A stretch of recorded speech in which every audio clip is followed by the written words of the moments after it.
Сказку «Три поросенка» знает абсолютно каждый из нас.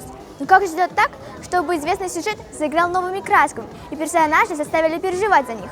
В Башкирском государственном театре кукол премьера спектакля «Три поросенка». Постановка с одноименным названием уже шла в театре без малого 20 лет. Ее сняли с репертуара в прошлом году.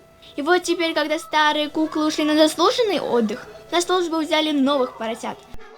Специально для этого спектакля были придуманы выдвигающиеся и складывающиеся декорации. По задумке режиссера здесь нет злодеев, и даже волк не должен быть страшным. Три брата, три друга, Ниф-Ниф, Наф-Наф, Нуф-Нуф вызывают улыбки. Они вовсе не глупые, они ребята с юмором.